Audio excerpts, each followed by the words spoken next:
আলী ডাকদা বলতেছে আলহামদুলিল্লাহ। আমার চাচা রুহুল আমিন যুক্তিবাদী চাচা আমার কণ্ঠ শুনে চাচা চলে আসছে। আল্লাহু আকবার বলে। এ আপনারা খুশি না বেজার? নারায়ে তাকবীর। আমি এখানে দেখি যে মেহেদি আমার বক্তা, আমার এটা আমার সিনিয়র পদ ছেলের মতো। বগুড়াতে আমার প্রায় ৭০ জন বক্তা আছে। আমরা এই ৭০ জন বক্তা এক প্ল্যাটফর্মে আছি। যেহেতু এই দিক দিয়ে যাচ্ছি, আমার ছেলে বলতেছে যে আব্বা মেহেদি। আমি ওখানে গাড়ির নামে থামে দেখি তো মাহফিল গেলে অসুবিধা দেখি। আমি এই জন্য আপনাদের সাথে সাক্ষাৎ করতে আসলাম। আমার মাহফিল ছিল, ভাই বললেন খানাবাড়ি জহুরুল চেয়ারম্যানের মাদ্রাসা।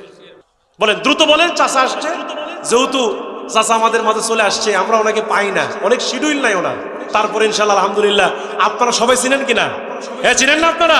ইউটিউবে দেখেন না, খালি ফাটাম আটাম কথা কম না খা।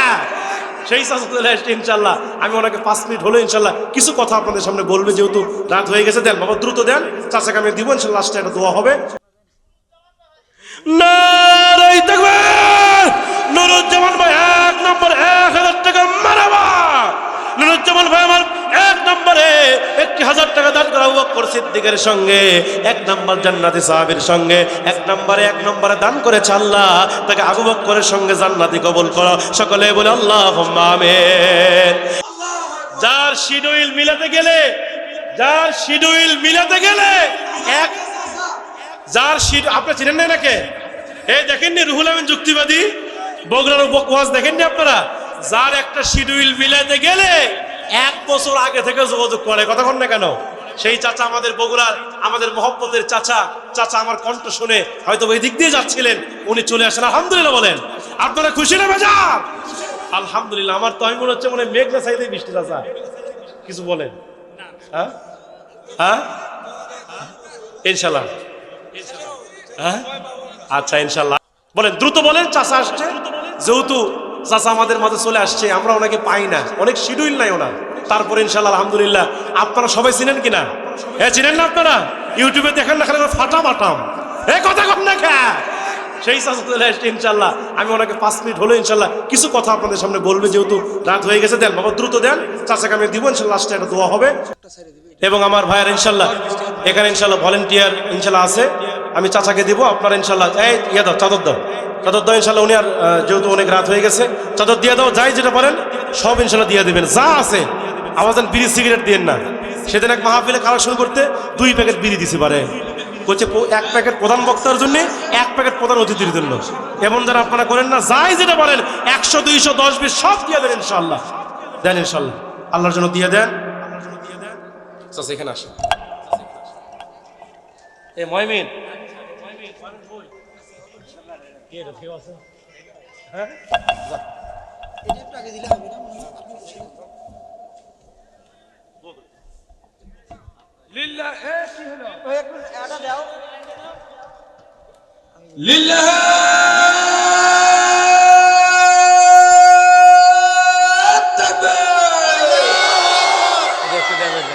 রুহুল আমিন হুজুর যুক্তিবাদীর আগমন, রুহুল আমিন হুজুরের আগমন মান্দুয়ার পাড়াবাসীর পক্ষ থেকে লিল্লাহি তাকবীর। সম্মানিত উপস্থিতি, আমাদের কপাল কি বলেন, যেনাকে 1 বছর আগ থেকে নামাইরা করা লাগে, তবুও টের পায় না। আর নামান যাবে। আমাদের স্টেজে উনি এসে উপস্থিত, আলহামদুলিল্লাহ বলেন। এমনকি উনি এখন আমাদের জন্য আমাদের নসিহত করবেন, আমাদেরকে দোয়া করবেন।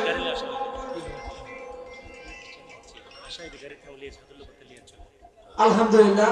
আমরা সবাই খুশি না বেজার ভাই?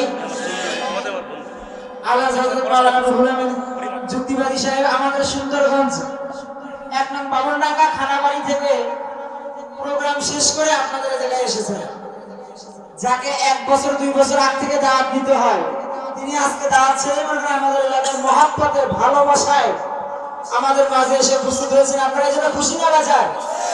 যদি আপনারা খুশি থাকেন একটু হুজুরকে তাকবীর দিয়ে দেখেন লিল্লাহি। পর্যায়ে আপনাদের সামনে গুরুত্বপূর্ণ নসিহত পেশ করবেন আমাদের উত্তরবঙ্গের আলোড়ন সৃষ্টিকারী এবং প্রখ্যাত আলেম দ্বীন আলহাজ হযরত মাওলানা রুহুল আমিন যুক্তিবাদী সাহেব। হযরতকে তার মূল্যবান নসিহত পেশ করার জন্য মাহফিলের পক্ষ থেকে সবিনয় আরজ করছি।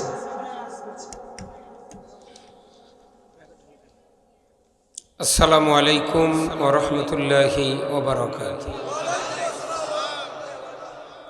আলহামদুলিল্লাহ, মহান মনিবের দরবারে শুকরিয়া, যিনি আমাদেরকে বাংলাদেশের এক ঐতিহ্যবাহী জেলা গাইবান্ধা, লোকেরা মনে করে যে গাইবান্ধার লোক খুব দুর্বল, কিন্তু না, আমি এসে দেখলাম গাইবান্ধা এই বিশেষ করে সুন্দরগঞ্জ উপজেলার মানুষের ইমানে এত শক্তিশালী যে সারা বাংলাদেশের আগে এই সুন্দরগঞ্জে ইসলাম বিজয় হবে। আজকের এই মান্দুয়ার পাড়া দারুস সালাম হাফিজিয়া মাদ্রাসা এতিমখানা ছাত্রদের হাফিজ ছাত্রদের পাগড়ি প্রদান ও মাদ্রাসার উন্নয়ন কল্পে ৫ম বার্ষিকী তাফসিরুল কোরআন মাহফিল। এই মাহফিলের সম্মানিত সভাপতি, বিশেষ করে প্রধান অতিথি যিনি আজকের এই মাহফিলের ডাক্তার মাইনুল হাসান সাদিক, ইনি আমার এক হাসপাতাল আছে দুপচাইছে ইসলামিয়া হাসপাতাল, ওই হাসপাতালের ডাইরেক্টর আমি। ওই হাসপাতালে উনি চিকিৎসক হিসেবে প্রতি মঙ্গলবারে যান কন সোহান। তা আমি এখানে দেখি যে মেহেদি আমার বক্তা, এটা আমার সিনিয়র পদ ছেলের মতো। বগুড়াতে আমার প্রায় ৭০ জন বক্তা আছে। আমরা এই ৭০ জন বক্তা এক প্ল্যাটফর্মে আছি। যেহেতু এই দিক দিয়ে যাচ্ছি, আমার ছেলে বলতেছে যে আব্বা মেহেদি। আমি ওখানে গাড়ি নামে থামে দেখি তো মাহফিল গেলে অসুবিধা দেখি। আমি এই জন্য আপনাদের সাথে সাক্ষাৎ করতে আসলাম। আমার মাহফিল ছিল, ভাই বললেন খানাবাড়ি জহুরুল চেয়ারম্যানের মাদ্রাসায়। তো যেহেতু আপনারা অনেক রাত হয়ে গেছে, আমিও বাসায় যাব। কথা হলো কি যে আমাদেরকে কিয়ামতের দিন হাজির হতে হবে, আর পৃথিবীতে আমরা চিরদিন থাকব না, মরতে হবে। তাহলে মরতে হবে, কিয়ামতে উঠতে হবে। এখন মুক্তি পেতে হবে, যদি মুক্তি পেতে না পারি তাহলে জাহান্নামে যেতেই হবে। তা আমরা জাহান্নাম থেকে মুক্তির জন্য আমাদের কিছু কাজ আছে না? এই জাহান্নাম থেকে মুক্তির জন্য আমাদের কাজটা হলো, আল্লাহ তাআলা কোরআনে বলছেন যে হুয়াল্লাযী আরসালা রাসূলাহু বিল হুদা ওয়া দীনিল হক লিইয়ুযহিরাহু আলা দীনি কুল্লিহি ওয়ালাউ কারিহাল মুশরিকুন। আল্লাহ বলছেন, হে রাসূল, আমি সেই সত্তা, আমি আপনাকে পৃথিবীতে প্রেরণ করেছি সত্য দিন দিয়া, হেদায়েত দিয়া, জীবন ব্যবস্থা দিয়া আপনি পৃথিবীর জমিনে গিয়ে মানুষের তৈরি করা আইন কানুন উৎখাত করে দেয়া আমার আইন চালু করবেন। কার আইন? আল্লাহর আইন।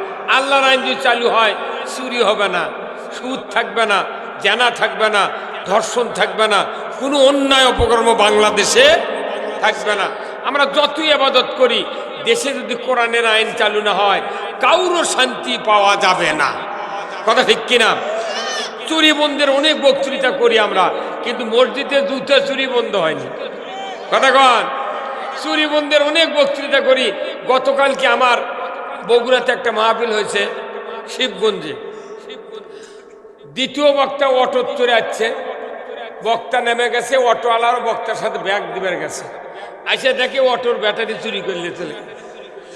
বক্তার ব্যাটারি যদি চুরি করে, আপনাকে আমাকে ব্যাটারি থুবি। এই কতক্ষণ এই চুরি বন্ধ করতে গেলে দেশে একটা আইন কায়েম করা লাগবে। সেটা কি?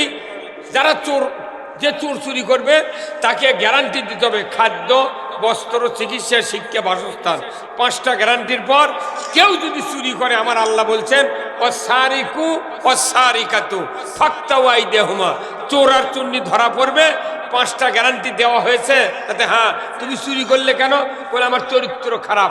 তখন আল্লাহ বলবেন, আল্লাহ বলেছেন তোমার হাত খারাপ, অতএব খারাপ হাত কি করা লাগবে, কাটে ফেলে দিলে হিন্দু বৌদ্ধ খ্রিস্টান আওয়ামী লীগ বিএনপি জাতীয় পার্টি জাসদ তবলিগ হেফাজত খেলাফত মজলিস জামাত কারু ক্ষতি হবে না।